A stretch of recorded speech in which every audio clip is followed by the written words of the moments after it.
Hello everyone, I welcome you all to the Infinity Vision platform. This session is all about giving you the in-depth knowledge of what physics JEE main paper was all about on 31st January 2023 in Shift 2.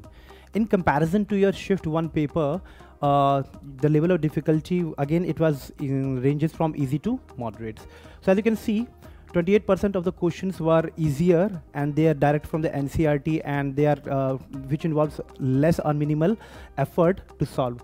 Okay, and the 64% of the questions were moderate level. So that means in सब questions में formula based questions थे जिनमें एक formula लगा के आप आसानी से question solve कर सकते थे. And 8% of the questions were quite difficult. So those questions involved analytical concepts जिसमें एक या दो चैप्टर के formulas यूज़ कर रहे थे. ठीक है, तो these questions like analytical based questions बहुत कम आते हैं आपके, means 1 or 2 questions do come in your examinations. Okay, apart from that, overall the paper is quite easier to moderate.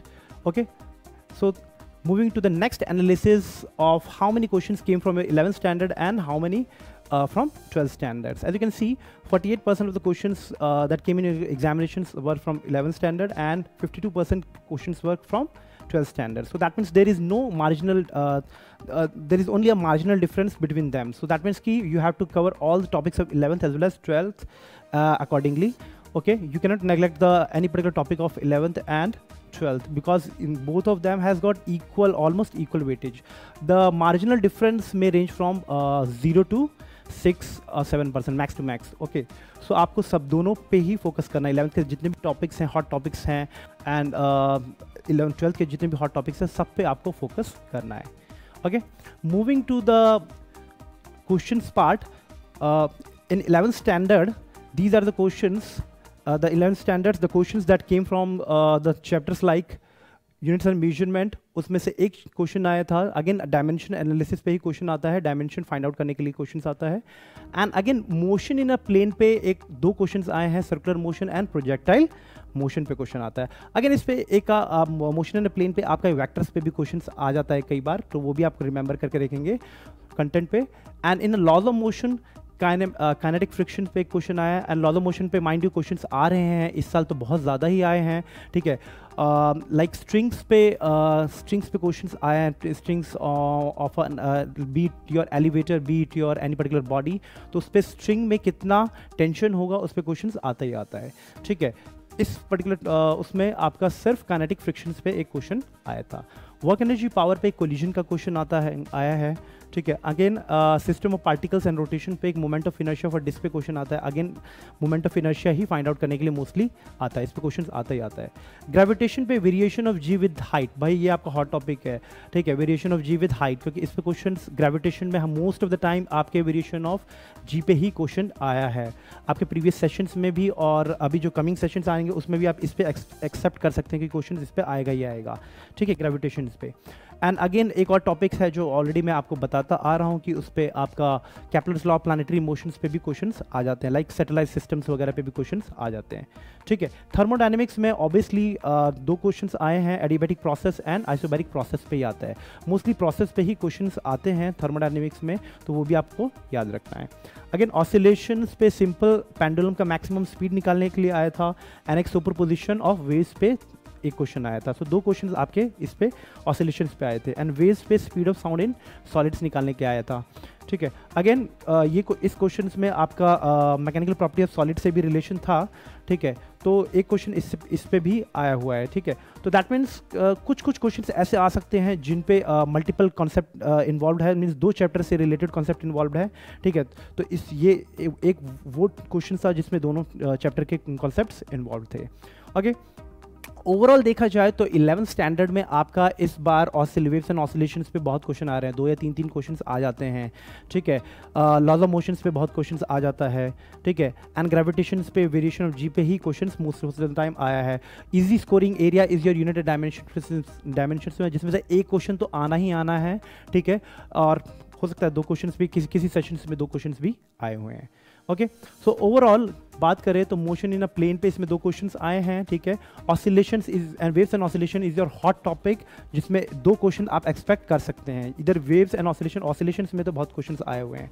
ठीक है, एंड ग्रेविटेशंस पे ऑलरेडी आपको बताया है आपके वेरिएशन ऑफ जी पे, और इधर कैपलरस लॉ ऑफ प्लानिटरी मोशंस पे क्वेश्चंस आते हैं, जिसमें इस टाइम वेरिएशन ऑफ जी से क्वेश्चंस आया हुआ है। वर्क एनर्जी पावर से क्वेश्चंस एक, एंड मोशन इन प्लेन से 2 क्वेश्चंस, यूनिट्स एंड डायमेंशंस पे एक क्वेश्चन आया हुआ है, again you expect 2 questions. Okay, so overall in 11th standard you have to cover all the topics of your 11th standard thoroughly. Okay, you cannot neglect any particular topics because हो सकता है इस sessions में ना आए तो next sessions में questions आ जाए. Okay, now moving to the 12th standard, the questions that came from your 12th standard like electric charge and field से एक क्वेश्चन आया हुआ है, electric field due to the point charge पे एक question आया हुआ था, and electrostatics potential and capacitance पे रिसेंबलिंग ऑफ द कैपेसिटर्स पे एक क्वेश्चन आया हुआ है, current electricity heating effect of electric currents पे एक क्वेश्चन आया हुआ है। अगेन हीटिंग करंट इलेक्ट्रिसिटी से सर्किट पे क्वेश्चन आता है, इधर like to find out the equivalent resistance of the circuit or to find out the current in the circuit, और इधर हीटिंग इफेक्ट पे क्वेश्चंस आता है। I think most of the time एक क्वेश्चंस और भी आ जाता है व्हीटस्टोन ब्रिज पे। तो यू रिमेंबर ओवरऑल 12th के टॉपिक्स में आपका करंट इलेक्ट्रिसिटी इस साल हॉट टॉपिक्स है, इस पे 2 या 1 क्वेश्चन मिनिमम एक क्वेश्चन तो आता ही आता है, सर्किट से रिलेटेड हो जाएगा या आपका व्हीटस्टोन ब्रिज से रिलेटेड हो जाएगा या हीटिंग इफेक्ट से क्वेश्चंस आ जाएगा। Okay, moving to the next part, electromagnetic inductions पे भी एक क्वेश्चन आया हुआ है, magnetic field due to a ring, ठीक है, एंड अल्टरनेटिंग करंट्स पे इस बार 3 क्वेश्चंस आए हुए हैं, लाइक पीक करंट पे एक in LCR circuit and RC circuit पे क्वेश्चन आया हुआ है, एंड एक पोटेंशियल इन द इंडक्टर पे क्वेश्चन आया हुआ है।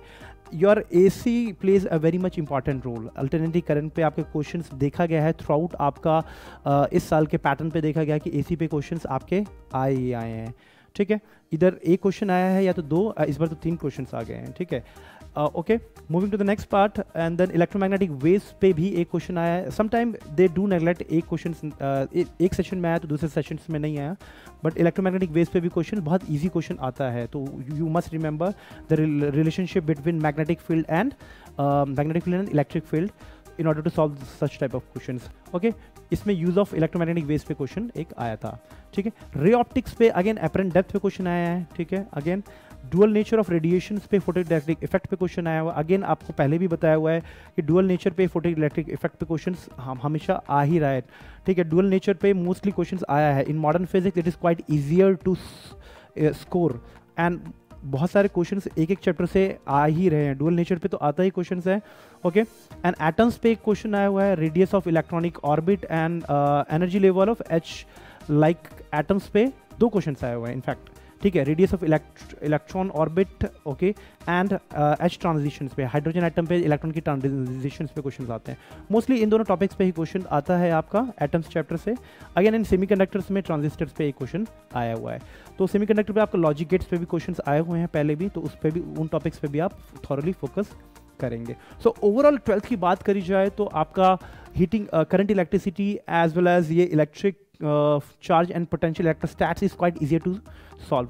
Again magnetic effect of magnetism पे ज़्यादा क्वेश्चन नहीं हुआ आया है, ठीक। इलेक्ट्रोमैग्नेटिक इंडक्शन पे क्वेश्चन आया है, बट पहले सेशंस में भी आपको बताया गया कि मैग्नेटिज्म पे भी क्वेश्चन आया हुआ है। So you can not neglect any particular topic of your 12th standard, okay. Only एक टॉपिक जो आपका 11th स्टैंडर्ड से रिलेटेड था कि आपका फ्लूइड से related question, mechanical property of fluid से रिलेटेड क्वेश्चन बहुत कम आए हैं, ठीक है। वो आपको नोट डाउन करने वाली बात है, otherwise most of the topics से क्वेश्चंस आए हुए हैं। अगेन इस पे कम्युनिकेशन सिस्टम पे क्वेश्चंस नहीं आया था। As you can see in this chart, your atoms पे आपके 2 क्वेश्चंस आए हुए हैं, अल्टरनेटिंग करंट्स पे 3 क्वेश्चन आए हुए हैं। So in entire 12th standards your current electricity, your alternating current are your hot topics, okay. Communication system पे क्वेश्चंस नहीं आया, बट कभी कभी क्वेश्चंस इस पे एम्पलीट्यूड मॉड्यूलेशन पे क्वेश्चंस आ जाता है, ठीक है। करंट इलेक्ट्रिसिटी पे बहुत इजी क्वेश्चन आते हैं, इलेक्ट्रोस्टैट्स पे बहुत इजी क्वेश्चंस आते हैं। So these are the hot topics, ठीक है। Your entire modern physics as well as your semiconducting device वाले जितने भी चैप्टर्स हैं वो आपके हॉट टॉपिक्स हैं, क्यों? Because they are quite easier to solve and they are quite easier to get marks, okay. So overall, if I'll talk about the overall conclusions, what are the conclusions that you can grasp is your entire 11th as well as your 12th standard topics are quite important. So you cannot neglect any particular topic, especially as far as physics is concerned. Okay. So revise all the formulas, जितने भी आपके formulas हैं hot topics से related 11th standard के as well as 12th standards के जितने भी hot formulas हैं, उस टॉपिक्स के फॉर्मूलेज हैं वो रिवाइज करें, ठीक है। एट द सेम टाइम जो कॉम्प्लेक्स एनालिटिकल क्वेश्चंस हैं वो आप इजीली नेगलेक्ट कर सकते हैं, बिकॉज उसका परसेंटेज, जो डिफिकल्ट क्वेश्चंस का परसेंटेज का बहुत कम है, specially you have a moderate level of understanding of the concepts. Okay, so in overall, the as far as physics is concerned, your entire 11th as well as 12th standard is most important, and especially जो आपको throughout videos में हमने content बताए हैं उससे related ही questions आए हुए हैं, ठीक है। I hope this session is of quite beneficial for you. Thank you.